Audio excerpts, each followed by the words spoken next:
है एवरीवन। आज का हमारा टॉपिक है it's from the modern history spectrum. Okay, so आज हम स्टार्ट करने वाले हैं यूनिट 5 से। I mean to say like मुझे कवर अप करवाना है कि जो कि एग्ज़ाम पर्सपेक्टिव से मोस्ट इंपॉर्टेंट टॉपिक्स होते हैं like upcoming examination, specially for the central examinations. Okay, like the how the Britishers were came and what were the situation like in the revolt of the 1857 like that, and in the when Gandhi ji came to India and when INC, Indian National Congress were came into being, है ना, and who was the viceroy, है ना, like that. So मैं हम important topic cover up करवाने वाली हूँ. So आज हम यूनिट 5 से स्टार्ट करने वाले हैं. So इसमें हम पढ़ने वाले हैं कि स्ट्रगल जो एक्चुअल में था वो स्ट्रगल शुरू हुआ तो हुआ कैसे. ठीक है, हमारा जो स्ट्रगल है वो कैसे शुरू हुआ. So let's begin. सो हम आज कवर अप करने वाले हैं कि beginning of the modern nationalism in India. India में जो मॉडर्न नेशनलिज्म है वो कैसे एक्चुअल में शुरू हुआ. सो पहली बात तो ये कि क्या क्या फैक्टर हो सकते हैं कि ये जो मॉडर्न नेशनलिज्म था हमारा वो ग्रोथ, उसकी ग्रोथ में क्या क्या हमारे फैक्टर्स रहे हैं. ठीक है, क्या क्या फैक्टर्स रहे हैं. So let's begin. The rise and growth of Indian nationalism has been traditionally explained in terms of Indian response to the stimulus generated. So जो growth, ये जो rise होने लगा इंडिया में नेशनलिज्म की जो फीलिंग डेवलप होने लगी, लोगों को लगा अब तो हमें हमारा भारत चाहिए, है ना, डू और डाई वाली सिचुएशन लाइक दैट. सो उसमें हुआ ये कि ये जो एक जो इंटीमेसी थी लोगों के अंदर, please don't take it otherwise in another way. I am just talking about in the perspective of the freedom struggle, in particular in that time of the intimacy, that zeal about. Okay, so the response of the stimulus generated by the British Raj through creation of new institution. होता क्या था, Britishers क्या कर रहे थे, नई नई institutions वगैरह को क्रिएट करने लगे, न्यू अपॉर्चुनिटीज़ आने लगी, नए नए मौके मिलने लगे, रिसोर्सेज होने लगे, etcetera etcetera.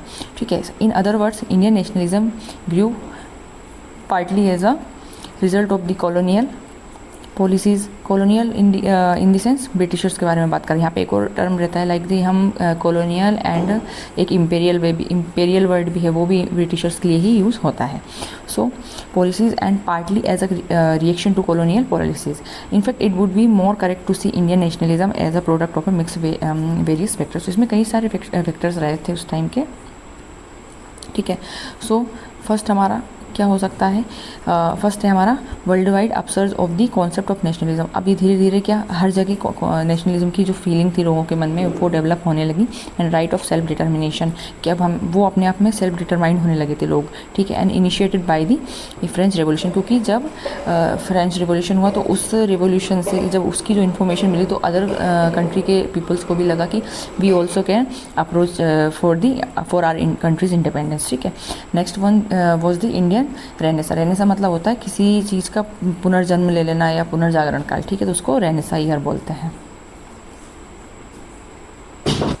And third one was offshoot of modernization initiated by the British in India. Fourth one was strong reaction to British imperialist policies in India. बहुत ज़्यादा इंडिया के लोग परेशान हो चुके थे ब्रिटिश इम्पेरियलिस्ट पॉलिसीज़ के अगेंस्ट में, तो उन लोगों का एक स्ट्रॉन्ग रिएक्शन था. मतलब होता है ना लाइक वो जो न्यूटन का जो हमारा होता है third law, equal action to opposite reaction. तो जब तक आप एक्शन नहीं करोगे तो सामने वाला भी रिएक्ट नहीं करते. यहाँ पे न्यूटन का थर्ड लॉ अप्लाई होता है लाइक दैट. ठीक है,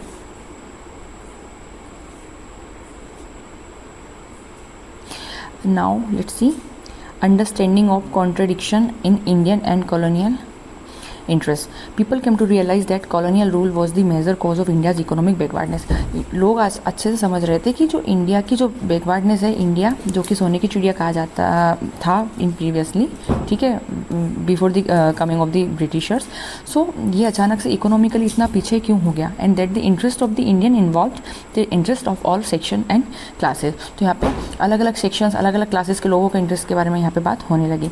अब वो सेक्शंस कौन कौन थे, पीजेंट्स थे, ठीक है, आर्टिशंस थे, हैंडीक्राफ्ट्समैन थे, वर्कर्स थे, इंटेलेक्चुअल्स थे, and the educated and the capitalist थे.